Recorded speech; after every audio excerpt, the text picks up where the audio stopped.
Recentemente, o seu coração foi surpreendido por notícias não tão boas quanto você gostaria.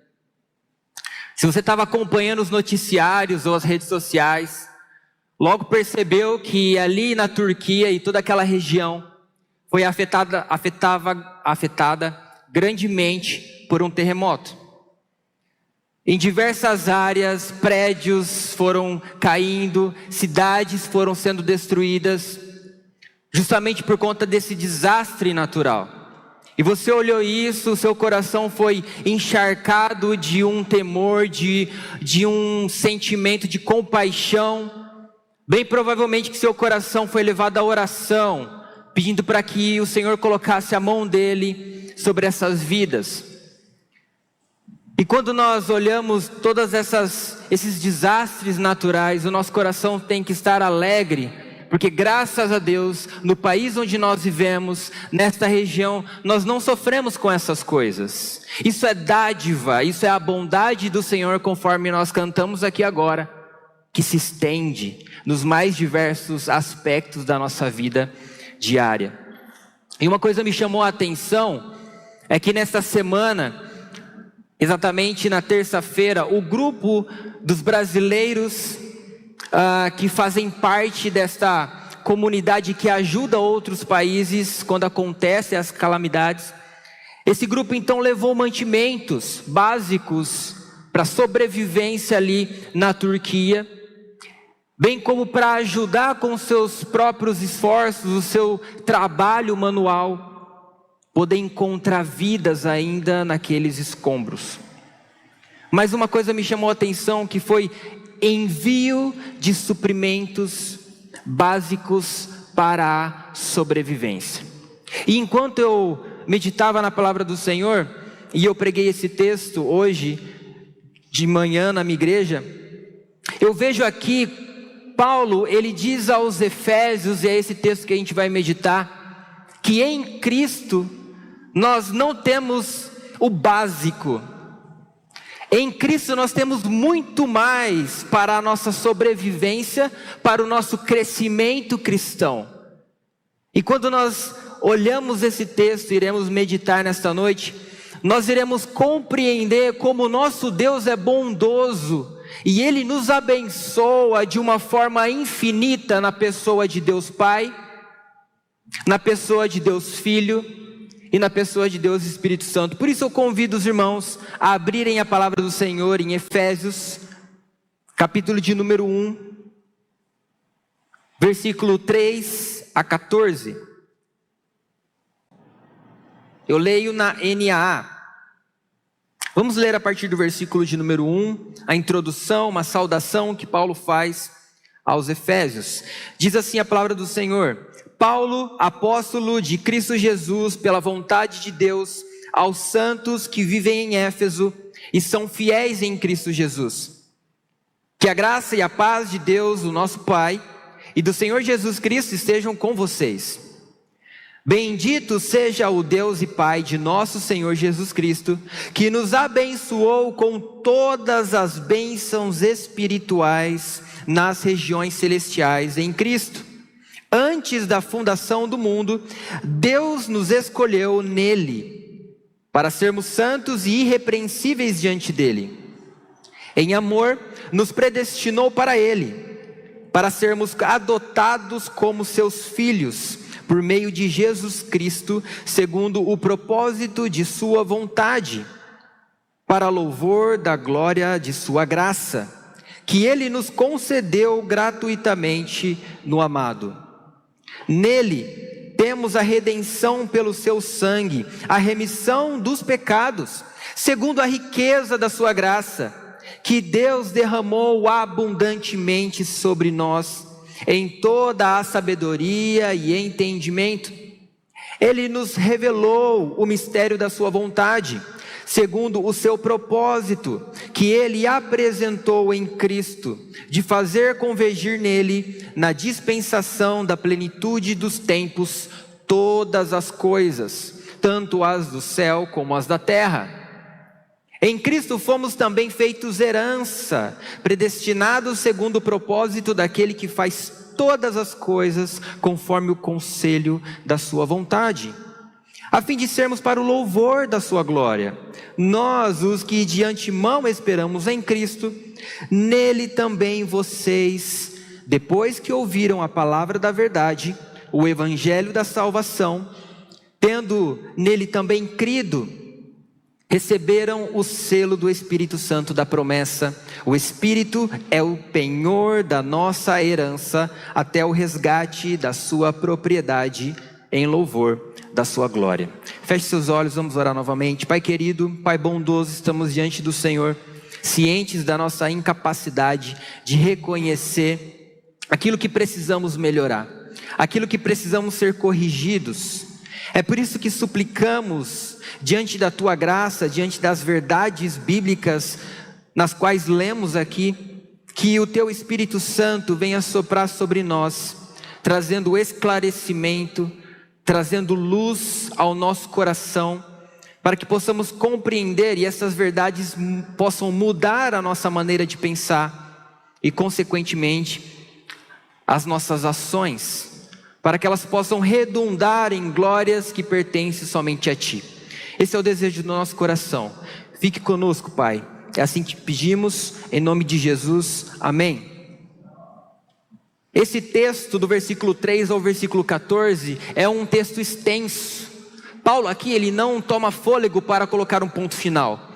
Ele não reparte esse texto, mas ele faz uma longa exposição da maravilhosa riqueza que nós temos em Cristo Jesus, das insondáveis riquezas que temos diante dele, dos diversos benefícios que eu e você como cristãos podemos usufruir em Cristo Jesus.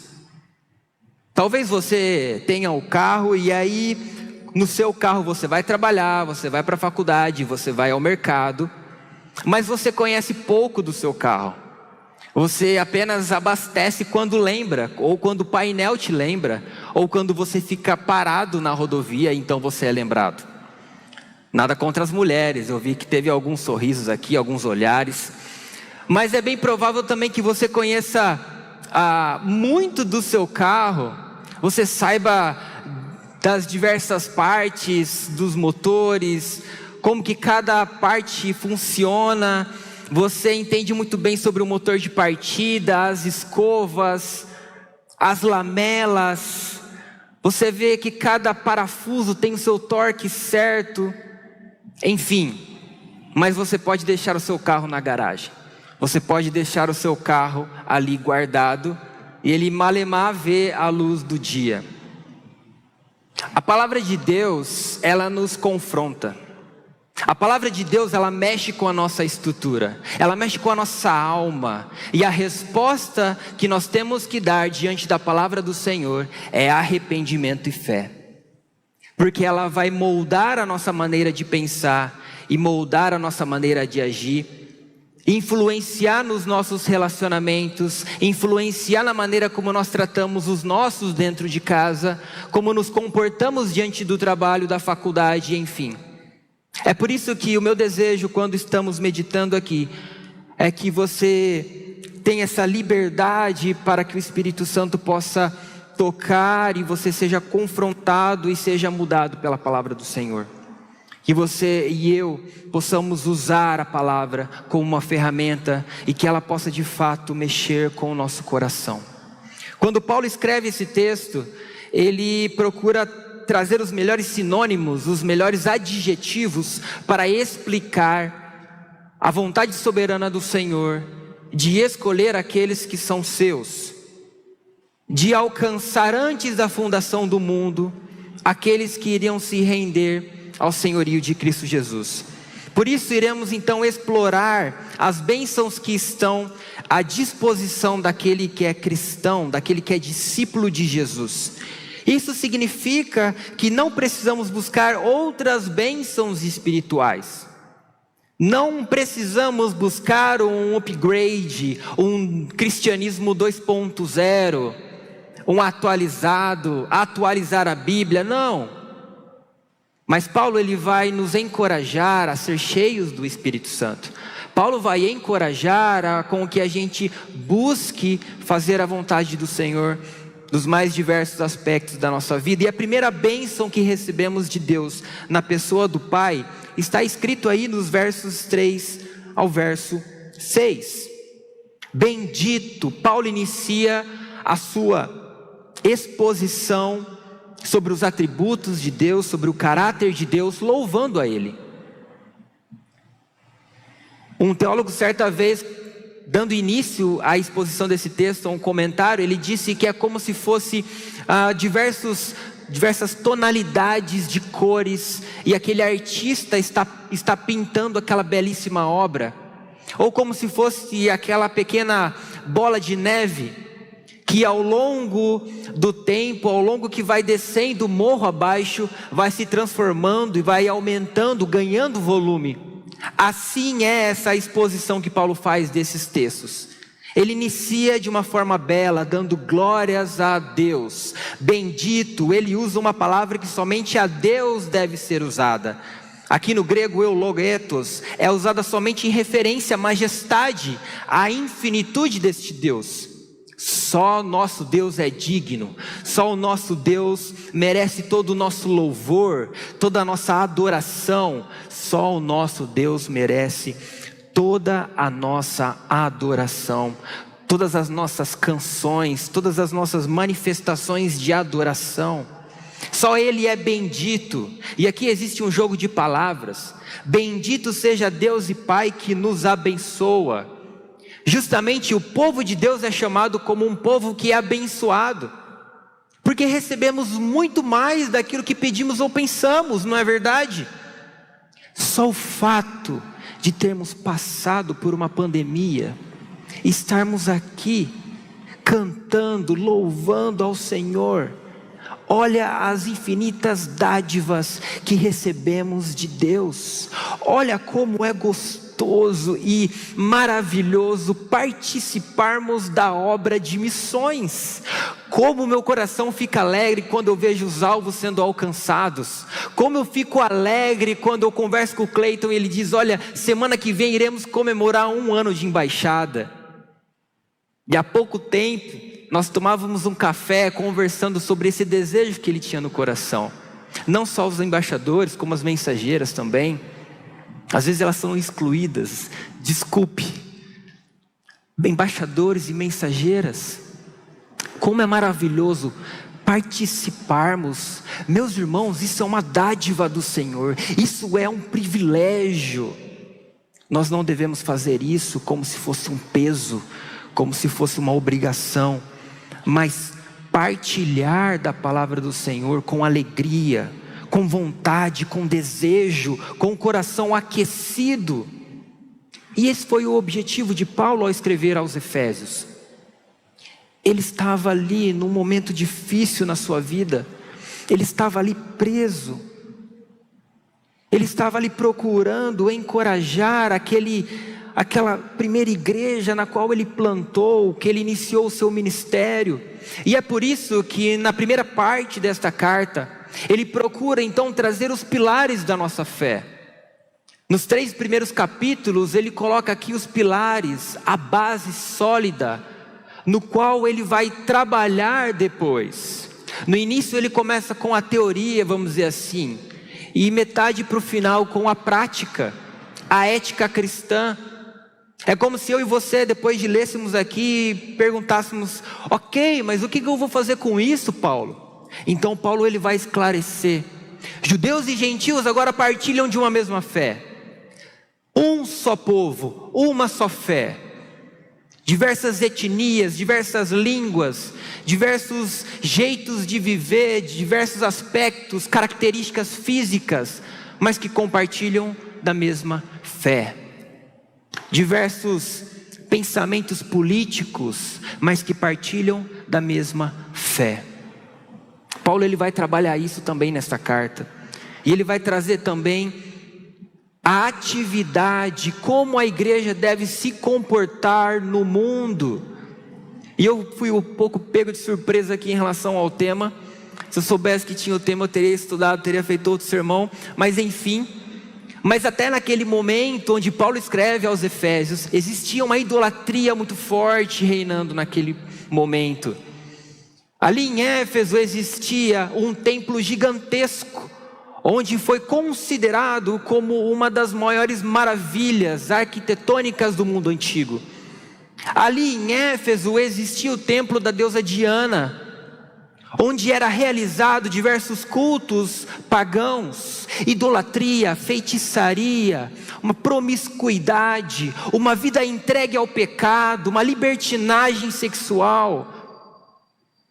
Um mundo onde não existia verdade absoluta.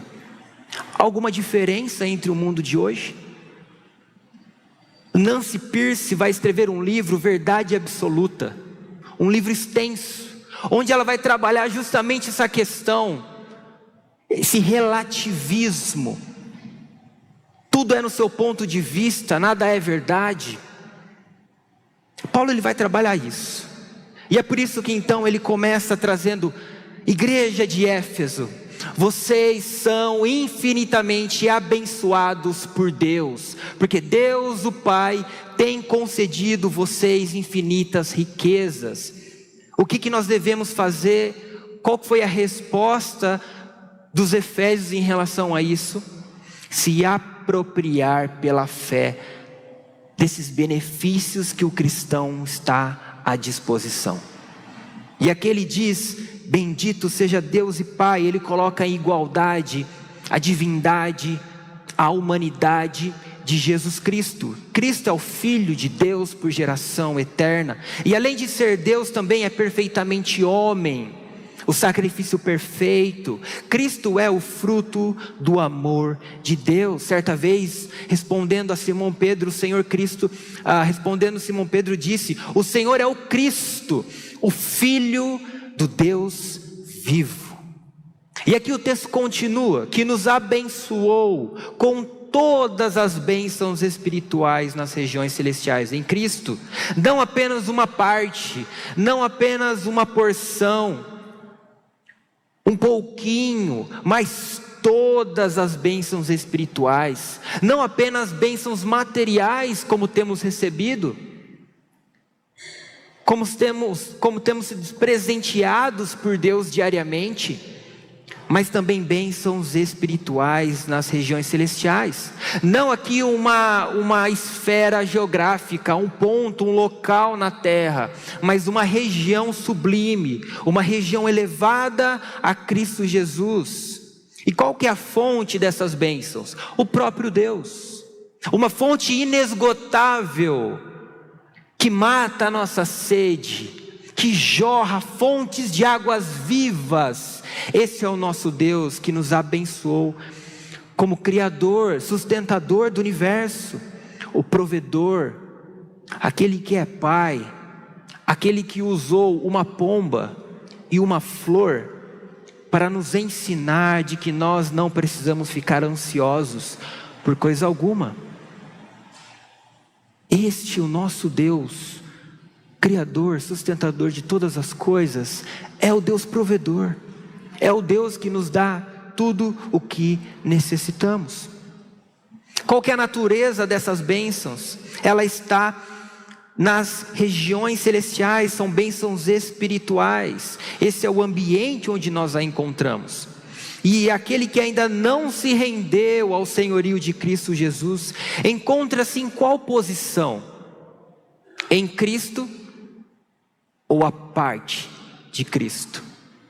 É um discípulo, é um seguidor de Cristo Jesus, ou apenas está no meio da multidão? A palavra de Deus nos confronta, ela mexe com as nossas estruturas, e ela justamente faz com que analisemos os caminhos que nós estamos andando. Aquele que está em Cristo tem dupla cidadania, a temporariamente terrena e a principal, que é eterna, é celestial. É por isso que, independente se o seu partido político venceu ou não, nós temos um rei que está sentado no trono, e é Cristo Jesus. o Cordeiro perfeito que morreu em nosso lugar, para nos dar esperança, para nos dar uma nova vida, uma novidade de vida. Estar em Cristo é uma das chaves desta carta.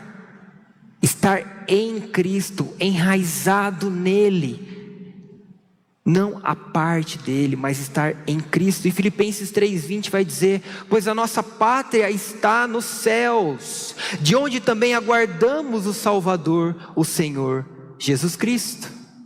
A partir do momento que eu e você, cristãos, tementes ao Senhor, fecharmos os olhos nesta terra, instantaneamente abriremos os nossos olhos e poderemos contemplar face a face o nosso Deus. Isso é maravilhoso, isso é um privilégio, igreja do Senhor. John Stott vai dizer que a doutrina da eleição não foi inventado por Agostinho de Hipona, não foi inventado por Calvino de Genebra. Pelo contrário, é uma doutrina bíblica e nenhum cristão bíblico deve ignorá-la. Lucas 19:10 diz: porque o Filho do Homem veio buscar e salvar o perdido. 1 João 4:19: nós amamos porque Ele nos amou primeiro. Deus tomou a iniciativa de tirar as vendas dos nossos olhos que estavam cegos pelo pecado, abrir o nosso coração, nos dar entendimento, tirar aquele coração de pedra e nos dar um coração de carne. E respondemos com fé e com obediência, crendo no sacrifício perfeito de Cristo Jesus, e então passamos a ser família de Deus, adotados a esta família. Recebemos as bênçãos espirituais, fomos justificados, recebemos o Espírito Santo. Veja quantas coisas recebemos por estarmos em Cristo Jesus, que privilégio. Então Deus Pai é o autor da eleição. O tempo da eleição é antes da fundação do mundo. Spurgeon dizia que enquanto não recuarmos até ao tempo em que o universo inteiro dormia na mente de Deus, como algo que ainda não havia nascido, enquanto não penetrarmos na eternidade em que o Criador vivia na comunhão da Trindade, quando tudo ainda dormia dentro dele, não teremos nem começado a sondar o princípio, o momento em que Deus nos escolheu. Deus nos escolheu quando ainda não existia qualquer ser, qualquer movimento ou tempo, ou quando coisa alguma, nem ser nenhum existia, exceto o próprio Deus existia. Deus nos escolheu antes de dizer: haja luz e houve luz. Porque Deus é soberano, porque Deus é infinito, porque Deus conhece todas as coisas. Assim como o Salmo 139 diz: Senhor, antes Tu me sondas, me conheces, Tu sabes o meu andar e o meu deitar, Tu conheces todas as coisas. Antes que eu existisse, antes que eu fosse um feto, Tu já conhecias todas as coisas, e no Teu livro foram escritos todos os meus dias, cada um deles escrito e determinado quando nenhum deles existia ainda. Esse é o nosso Deus, e Ele justamente conhece a necessidade do seu coração. Ele conhece as áreas onde você necessita do amor e do perdão e da graça dEle. Ele conhece as suas feridas, Ele sabe aquilo que você precisa. Esse é o nosso Deus, infinito em sabedoria. Você acha que Ele irá deixar faltar alguma coisa para você? Nunca, porque se estamos em Cristo Jesus, temos tudo o que precisamos. Deus sabia de todas as coisas antes mesmo do pecado ser concebido, antes de Adão e Eva terem pecado. Ele não foi pego de surpresa. Ele não ficou roendo as unhas e de repente disse: uau, e agora o que eu vou fazer? O meu plano A falhou, vou ter que usar o B. Não, tudo já foi pré-determinado. Tudo já estava na mente do nosso Senhor. Ele diz: eu lhes dou a vida eterna, jamais perecerão, e ninguém as arrebatará da minha mão. Aquilo que meu Pai me deu é maior do que tudo, e da mão do Pai ninguém pode arrebatar. Paulo em Filipenses diz: estou certo de que aquele que começou boa obra em vocês há de completá-la até o dia de Cristo Jesus. Portanto, nosso Deus Criador é este Deus que nos escolheu para Ele, para estarmos perto dEle, para vivermos eternamente com Ele. E este objetivo, o propósito então desta eleição, está aí na tua Bíblia. Veja, Deus nos escolheu nele para sermos santos e irrepreensíveis diante dEle. Duas coisas aqui que eu quero que você esteja fixo na sua mente: santidade e ser irrepreensível. O que significa ser santo? Significa ser separado, significa ser colhido para usar para um proveito especial. Deus nos chama para viver uma vida de santidade neste mundo, não uma vida onde tudo é relativo, não uma vida onde não existe verdade absoluta, mas uma vida onde as nossas verdades, os nossos costumes, valores, aquilo que molda o nosso pensamento está enraizado, e é a palavra de Deus. Jesus Cristo é a chave hermenêutica para podermos compreender as verdades bíblicas. É por meio de Cristo Jesus que podemos compreender o desejo de Deus para a humanidade. Então, quando nós compreendemos a santidade, deve provocar em nosso coração um desejo profundo de escolher fazer as coisas que Deus deseja e rejeitar as coisas que Deus rejeita. Guardar os lábios, perder sem se zangar, trabalhar em equipe, tudo isso, ser um bom embaixador, honrar ao Deus a qual louvamos e engrandecemos, obedecer aos pais, honrar pai e mãe, respeitar aquele que está acima de nós, amar as nossas esposas, ser submissa aos nossos maridos, educar os nossos filhos, e os filhos honrando aos pais.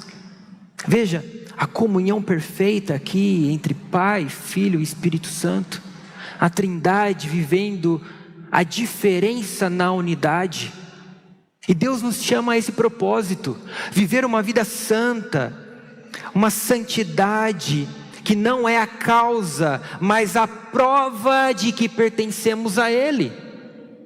A santidade é a resposta que temos diante de estarmos em Cristo Jesus. 1 João 3,8 diz: aquele que pratica o pecado procede do diabo, porque o diabo vive pecando desde o princípio. Para isto se manifestou o Filho de Deus, para destruir as obras do diabo. Cristo Jesus nos deu a liberdade, a possibilidade de vivermos uma vida santa, uma vida diferente das demais pessoas que estão ainda em trevas. E Deus é santo por excelência, porque é diferente dos homens, e Ele nos convida então a viver esta vida santa. Ao mesmo tempo, Deus deseja que sejamos irrepreensíveis, uma palavra que traz luz ao que acontecia no Antigo Testamento. Uma palavra que era usada para o sacrifício imaculado, ali significava um cordeiro, um animal, sem qualquer espécie de mancha, sem nenhuma enfermidade. E era a palavra usada para um animal, para um sacrifício perfeito. William Barclay diz que essa palavra que é usada, irrepreensível, amomos, concebe toda a vida e todo o homem como uma oferta agradável a Deus. Preste atenção, cada parte da nossa vida, do nosso trabalho, lazer, vida familiar, nossas relações pessoais devem fazer parte como uma oferta agradável ao Senhor. Não existe dicotomia, Não existe ser cristão na igreja e não ser cristão no trabalho. Não existe ser cristão no grupo do WhatsApp da igreja, do louvor, e não ser cristão em outros grupos. Não existe essa dicotomia. Somos somos chamados a ser inteiros. Uma só pessoa, professando a fé em todos os lugares, não sendo aquele famoso agente secreto, James Bond, mas procurando trazer luz com o evangelho da graça do Senhor aonde caminhamos, seja comprando um pãozinho francês, seja levando seu filho na escola, nos diversos aspectos da nossa vida, seja treinando, seja indo para a faculdade, enfim. Deus nos chama a viver uma vida santa, uma vida irrepreensível. Em amor nos predestinou para Ele, para vivermos eternamente com Ele, para o louvor da sua glória, glória da sua graça, que Ele concebeu gratuitamente no amado. Nesses versos ele vai dividir em 3 partes, e ele vai terminar aqui dizendo para louvor da glória da sua graça, sempre terminando aqui com uma expressão, uma doxologia de glórias a Deus. Piper vai dizer que Deus é mais glorificado em nós quando estamos plenamente satisfeitos nele. Estar satisfeitos em Cristo gera glória a Ele mesmo. Esse deve ser o desejo do nosso coração. Quais algumas aplicações rapidamente? Sejamos gratos por tamanha bênção em sermos o povo de Deus, por podermos partilhar da fé, por podermos participar de missões, contribuindo, indo, orando, evangelizando, entregando folheto, ajudando no multiministério, participando dos diversos ministérios da igreja.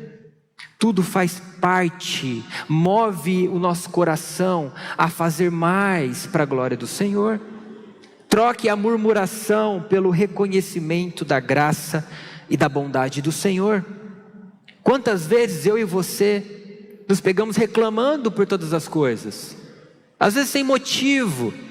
Falamos: ó céus, ó terra, ó mar, como está a minha vida, como estou sofrendo, como tenho dificuldades. Tudo bem, os homens aqui eu entendo, quando a gente está com gripe, com febre, eu sei que é uma dor infinita, eu entendo vocês. Mas o fato é que tem momentos na nossa vida que a gente se pega reclamando por coisas tão banais. E a gente olha o nosso próximo, a gente vai em algumas áreas, talvez da periferia, em áreas carentes, onde pessoas têm tão pouco e são tão felizes. Onde pessoas têm tão pouco e quando você chega elas estão com um sorriso no rosto.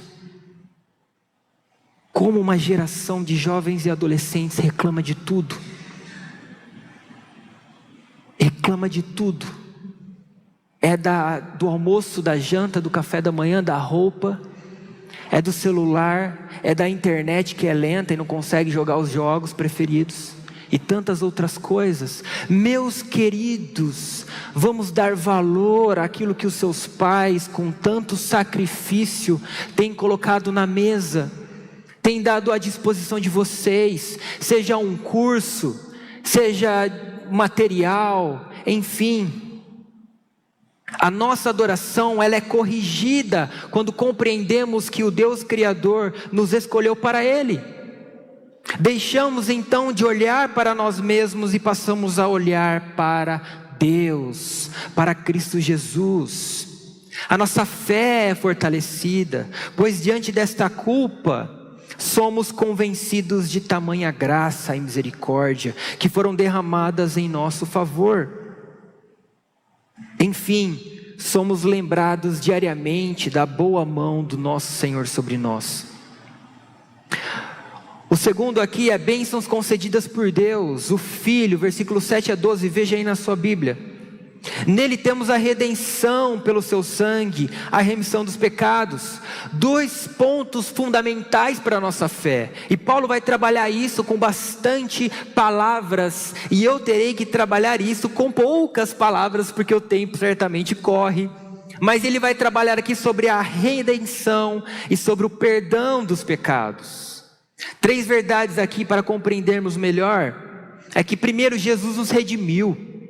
Nele temos a redenção. E redimir era uma palavra usada para o resgate do homem que estava prisioneiro, que estava escravo de guerra ou de algum outro povo. E aplica-se também essa libertação do homem da pena de morte. Essa palavra que é usada para referir a libertação divina que aconteceu lá no Egito. O povo foi liberto da tirania de Faraó, da opressão, do castigo, do trabalho duro, e foi levado pela boa mão do nosso Senhor para a terra prometida. Você se lembra o que aconteceu no meio do caminho? Que saudade dos pepinos do Egito, que saudade dos temperos, dos temperos que existia ali. Ah, como nós gostávamos lá do Egito. Pois é, eu tenho certeza que se fosse eu ou você, teríamos feito o mesmo. Reclamando, reclamando, reclamando. Porque justamente o Egito ainda estava no coração do povo de Israel. E Deus estava levando, conduzindo, suprindo as necessidades, tirando água da rocha, dando um pãozinho fresquinho todo dia, e ainda por cima trazendo uma picanha. Mas o povo reclamava, reclamava, reclamava. Paulo está escrevendo aos Efésios, dizendo: povo de Deus, diante de vocês está as insondáveis riquezas de Cristo Jesus. Por que vocês não se apropriam pela fé delas? E ele está chamando a nossa atenção hoje, dizendo: crentes em Cristo Jesus, vamos nos apropriar daquilo que está à nossa disposição. Vamos deixar as obras da carne e ser cheios do Espírito Santo. Vamos dar vazão e prestar atenção na voz do bom pastor, e deixar as distrações, os ruídos, as vozes que bagunçam a nossa mente, que influenciam a nossa vida. Passamos então a ouvir a voz do bom pastor, que nos conduz ao aprisco verdejante, que mata a nossa fome, que mata a nossa sede, que tira as dores da alma e nos dá o deleite, o prazer nele. A lei do Senhor é perfeita e restaura a alma. O testemunho do Senhor é fiel e dá sabedoria aos simples. A sabedoria do Senhor está à nossa disposição, meus irmãos. Vamos buscar, vamos ler, vamos mastigar a palavra do Senhor. Bênçãos concedidas por Deus através do Filho Jesus. Fomos então redimidos, fomos libertos da escravidão do pecado, fomos libertos da lei, fomos libertos da escravidão do mundo, fomos libertos das tiranias de Satanás, fomos libertos de nós mesmos. Nós não poderíamos ser o nosso próprio Salvador. Keller vai dizer isso. Apenas Jesus Cristo poderia ser o nosso Salvador. Efésios 2, 4 e 5 diz: mas Deus, sendo rico em misericórdia, por causa do grande amor com que nos amou, e estando nós mortos em nossas transgressões, nos deu vida, juntamente com Cristo, pela graça sois salvos. A redenção em Cristo possui 3 estágios. Fomos redimidos, ou seja, justificados. Estamos sendo redimidos, o processo da santificação, e seremos redimidos na glorificação. E em segundo ponto aqui, Jesus nos perdoou. Podemos tirar e deixar a culpa do pecado e nos aproximar de Cristo Jesus, porque Ele é manso e humilde de coração. E quando nós estamos prostrados diante dEle e recebemos o seu perdão, recebemos graça, recebemos infinitas riquezas que está nele. Perdoar aqui é levar embora. O nosso perdão é baseado no sacrifício expiatório de Cristo Jesus. E aqui acontecia duas coisas. Aliás, acontecia um ato, mas com dois personagens, dois animais. Esse ato expiatório, o Yom Kippur, o sangue de um bode era aspergido no propiciatório. O outro bode, sobre cuja cabeça eram confessados os pecados do povo, era enviado para longe. Sabe é logo ali do Mineiro? Pois é, esse bode expiatório, ele andava e andava e andava e andava e andava mais um pouco. Aqui não, andava mais um pouco. Então ele se perdia ali no meio do deserto e morria, simbolizando duas coisas. O perdão foi por meio do derramamento do sangue precioso de Cristo Jesus. Jamais poderíamos ser o sacrifício perfeito. Apenas o Filho de Deus, que viveu uma vida perfeita nesta terra, que não pecou, que passou pelas mesmas dificuldades que eu e você enfrentamos, fome, sede, necessidades, mas não pecou nenhuma vez. E este segundo bode simboliza que o nosso pecado é levado para longe, para além da nossa capacidade de conhecimento de algum espaço aqui na terra. Salmo 103:12 diz: quanto o Oriente está longe do Ocidente, Oriente, Ocidente, assim Ele afasta de nós as nossas transgressões. Isaías também diz: desfaço as suas transgressões como a névoa e os seus pecados como a nuvem. Volte para mim, porque eu o remi. Meus irmãos, quando nos rendemos ao senhorio de Cristo, o nosso pecado é afastado. Deus não se lembra daquilo que nós cometemos. Somos declarados como justos diante de Deus. Quando Deus olha para nós, Ele enxerga a imagem do seu Filho. É pelos méritos de Cristo que somos salvos, que somos eleitos, que Deus nos conhece. Então por conta disso Ele nos chama para viver este relacionamento. Deus, Ele afasta a lembrança dessas transgressões, mas isso também faz com que a gente seja sempre lembrado que o perdão está à nossa disposição, mas que nós devemos viver esta vida aqui na terra lutando contra o pecado, procurando não cair nas tentações, mas viver uma vida santa, uma vida irrepreensível. Ou seja, essa é a chave para perdoarmos aqueles que têm nos ofendido. Quando o seu irmão, seu marido, a sua esposa, os seus filhos, o seu pai, o seu chefe, enfim, faz alguma coisa contra você e você fica ofendido, querendo retribuir da mesma forma, fazendo orações imprecatórias para que Deus derramasse fogo, um raio na cabeça da pessoa. Esse texto aqui nos ajuda a perdoar, nos ajuda a apaziguar a nossa ira, nos ajuda a ser longânimo perante os nossos filhos, ou os seus filhos, que tantas vezes você fala e fala e fala e não te obedece. O seu filho está sendo usado por Deus para lhe conformar de acordo com a imagem de Cristo Jesus.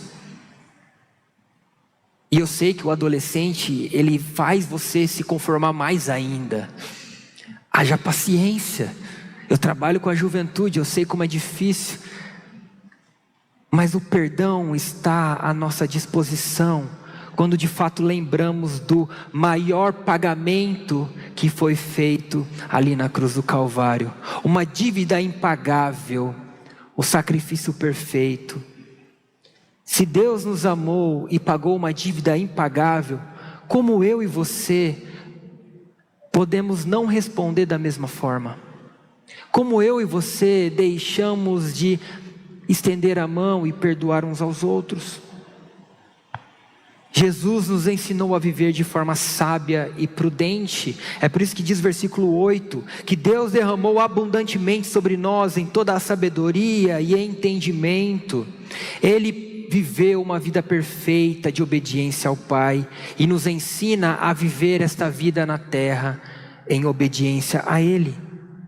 E o terceiro e último ponto é que essas bênçãos concedidas por Deus, temos também na pessoa do Espírito Santo.